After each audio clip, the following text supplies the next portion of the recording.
এসো দেশ বদলায় পৃথিবী বদলায় স্লোগানে কক্সবাজারে চলছে ৯ দিনব্যাপী বইমেলা। লেখক, পাঠক আর প্রকাশকের অপেক্ষা ফুরিয়ে ৫৯টি প্রকাশনীর স্টল নিয়ে বীর মুক্তিযোদ্ধা মাঠে বসেছে জমজমাট বইমেলার আসর। শুক্রবার বিকেলে শুরু হওয়া এ মেলা পাঠক ক্রেতা সমাগমে বেশ জমে উঠেছে। কেউ বই কিনছেন, কেউ বই নেড়েচেড়ে দেখছেন। বই দেখা কেনার মধ্যে আবার চলছে ঘুরুঘুরি। মেলায় পরিচিত জনকে পেয়ে মেতে উঠছেন গল্পে। বইপ্রেমীদের পদচারণায় প্রাণবন্ত কক্সবাজারের বইমেলা প্রাঙ্গণ।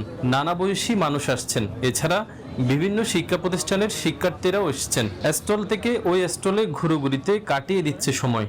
স্টলে ঘুরতেছি, বই কিনবো, ভালো বই থাকলে অবশ্যই কিনবো। আমার গল্পের বই পড়তে বেশি ভালো লাগে, তারপরে সাহিত্যিক বাচ্চারা এত সুন্দর করে আর্ট করতে পারে, আমার খুব ভালো লাগছে এসব দেখে। জেনুইনলি বই পড়ি, তাই বই কিনতে খুব ভালো লাগে। স্বাস্থ্যকর অল টাইম হানিকম, সব সময় অল টাইম হেলদি লাইফ। সব প্রকাশনা প্রতিষ্ঠানকে মানুষের কাছে নিয়ে যেতে এবং জুলাই আগস্ট অভ্যুত্থানকে কেন্দ্র করে এবারের আয়োজন বলে জানিয়েছে কর্তৃপক্ষ। ঢাকায় গিয়ে বই কিনবো সেই চিন্তা থেকে আমরা একটু দূরে থেকে আমার কাছে ভালো একটা প্রকাশনা এসেছে, আমি যাতে বইগুলো কিনতে পারি, সেই জন্য আমাদের প্রচারণা খুব দরকার। উদ্বোধনী অনুষ্ঠানে কক্সবাজারে অত্যাধুনিক শিল্পকলা একাডেমি ভবন নির্মাণের পরিকল্পনার কথা জানান সংস্কৃতি উপদেষ্টা মুস্তফা সরোয়ার ফারুকী।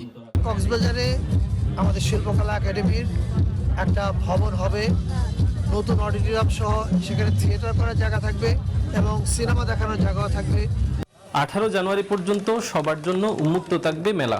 সংস্কৃতি বিষয়ক মন্ত্রণালয়ের পৃষ্ঠপোষকতায় জাতীয় গ্রন্থকেন্দ্রের আয়োজনে মেলায় অংশ নিয়েছে 59টি প্রকাশনীর স্টল। প্রতিদিন বিকেল 3টা থেকে রাত 9টা পর্যন্ত মেলার পাশাপাশি চলবে কবিতা আবৃত্তি ও সাংস্কৃতিক অনুষ্ঠান। ইরফানুল হাসান, নিউজ 24, কক্সবাজার।